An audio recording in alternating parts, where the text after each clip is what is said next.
que a todos nos atañe, el síndrome premenstrual. A ver, el abdomen distendido, esos cólicos que ya no los aguantas y de repente es humor irritable. Armando, doctor, ¿cómo está? Bienvenido. Lo extrañábamos, doctor. Muchas Qué gracias. bárbaro. Gracias por la invitación. Milagros. Muy amables. Síndrome premenstrual. Antes de pasar con toda la sintomatología, por favor, aclarémosles tanto a hombres o mujeres. ¿Existe? Existe, es una patología bien frecuente, si no es de las más importantes, tal vez en la consulta ginecológica. El síndrome premenstrual afecta tanto como al 85% se estima de la población femenina en su etapa de vida reproductiva. Obviamente si menstruan, pues están en ese periodo. De tal manera que no afecta ni a las niñas, ni afectará a las mujeres ya mayores que ya pasaron a la menopausia. El síndrome premenstrual hay que diferenciarlo de un trastorno un poquito más severo que se le llama trastorno premenstrual disfórico. Y ahorita voy a platicar un poquito de lo que consiste la diferencia. El síndrome premenstrual, que afortunadamente no es tan severo, es de igual manera un poquito subjetivo, toda vez de que es realmente lo que nos llega a manifestar la paciente, no tanto lo que podamos ver nosotros como signos y síntomas. Allá por los años de 1847, un alemán, ginecólogo él, o por lo menos que se enfocaba en la medicina de la mujer, se encargó de hacer este estudio. De tal manera que él vio que algunas mujeres antes de su periodo menstrual presentaban algunas características que se iban repitiendo. Y entonces él concentró toda esta sintomatología y le puso el nombre de síndrome premenstrual. Síndrome premenstrual que finalmente padecen las mujeres y sufrimos los hombres. ¿Por qué? Bueno, resulta que en promedio entre 5, 8, 10 días antes de la menstruación regular, como les debe de tocar, empieza a representar una serie de signos y de síntomas. Se dividen en síntomas emocionales y síntomas de igual manera fisiológicos. Los síntomas emocionales generalmente consisten en que la paciente está deprimida, tiene un llanto fácil o de repente tiene un arranque de ira, no quieren que les toque pero ni la luz del sol. Y sí, de repente se sienten como que están torpes, como que no están en su entorno, como que no están haciendo bien las cosas, todo les molesta. Eso, digamos, pudiéramos englobarlo en la parte emocional. En la parte física o fisiológica presentan una serie de trastornos. Los más frecuentes son hipersensibilidad mamaria, es decir, no aguanto ni que yo mismo me toque, mucho menos el de al lado. Están un poquito distendidas en su abdomen, están infladitas de su barriga, pueden tener cursos tanto como de diarrea como de estreñimiento, siendo un poquito más frecuente a lo mejor el estreñimiento, y todo depende de la severidad de estos signos y de estos síntomas para que nosotros podamos de igual manera dar el tratamiento, pero de igual manera para que nosotros podamos hacer la diferenciación entre lo que es el síndrome premenstrual como tal, como lo que acabo de platicar, o bien el trastorno premenstrual disfórico. ¿Qué tendríamos que hacer nosotros los ginecólogos para saber la diferencia? Como repito, es un trastorno pues básicamente subjetivo, es decir, tenemos que confiar en lo que nos diga la paciente para en esto ya nosotros normar conducta y decir qué tan severo es el cuadro. Le pedimos que haga un registro. Decimos que hay un síndrome premenstrual cuando existen por lo menos 5 síntomas de los que mencioné en 3 periodos menstruales consecutivos.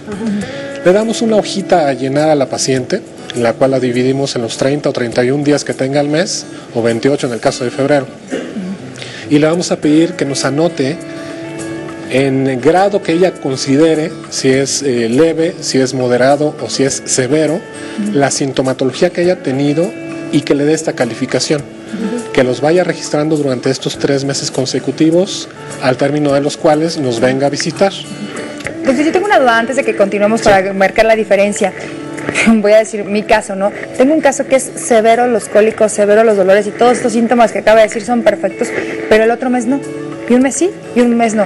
Y me dicen, es que lo tuyo ya es más psicológico, de que ya lo traes programado y por eso se presenta de esa manera. Digo, ¿será cierto? ¿Tiene algún fundamento que sea un mes sí y un mes no? Otra gente me argumentaba que de pronto era porque era de un lado y luego era de otro ovario o así. No sé si tenga algo que ver o sea ya más psicológico. Bueno, aquí el problema del síndrome premenstrual es que es también de igual manera confusión para los médicos y el paciente de muchas otras patologías que se le asemejan. Una de ellas, por ejemplo, es la endometriosis. En alguna ocasión creo que tocamos ese tema, pero lo recuerdo rápidamente. La endometriosis es la capita de adentro que normalmente está dentro del útero, que se llama endometrio.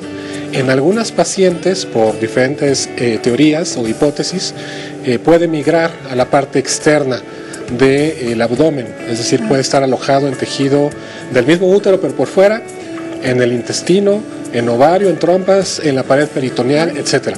Y responde hormonalmente de igual manera que el útero, el endometrio que está dentro del útero. Hay desprendimiento total de sangrado, tejido, claro. Hay inflamación y sangrado, y por consiguiente hay dolor. Entonces hay pacientes que pueden tener respuesta hormonal a, sobre todo los estrógenos, para este tejido endometrial y provocar dolor.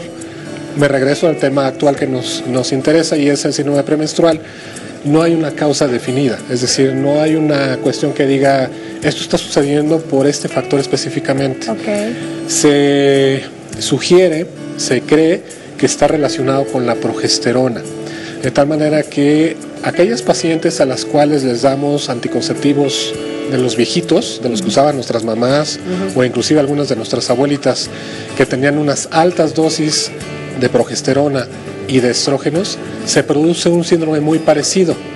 Si usamos anticonceptivos de la nueva línea, los que los llamamos de la tercera generación, que son microdosis, entonces las pacientes sienten mucha mejoría. De tal manera que pues hay algo de relación con lo que es la progesterona. Por otro lado, se han hecho estudios en pacientes que han tenido este síndrome en forma intensa y se revisan tanto sus ovarios y se revisan sus riñones y se revisan una serie de cosas. Y estructuralmente, lo que nosotros decimos histológicamente, que es la forma o estructura de la célula, no hay ninguna diferencia con aquellas pacientes que no tienen ningún problema. Hablamos tanto como el 85% de las pacientes que llegan a tener de uno u otro grado este síndrome. No todas lo padecen, afortunadamente. Hay pacientes que dicen, a mí la regla verdaderamente me tiene inclusive, ¿no? Puede llegar y no me pasa absolutamente nada. Mientras que hay pacientes que definitivamente llegan a tumbarlas a la cama y mientras dure este síndrome, ¿no? ¿Puede existir ya una predisposición a padecer un grado más serio de este trastorno si tu madre y tu abuela lo padecieron? Definitivamente lo acabas de mencionar, es parte de la historia clínica y es preguntar, ¿su mamá o alguna de sus hermanas han padecido este síndrome y en qué grado? Para poder hacer también de igual manera una relación. No obstante, no es hereditario, pero sí tiene una predisposición. No, qué impresionante, Doc. Pues seguimos platicando de este tema, no te vayas. Claro. Y pues ya estamos listos para ver unos cuantos consejos para usted. Y nos vamos a los consejos.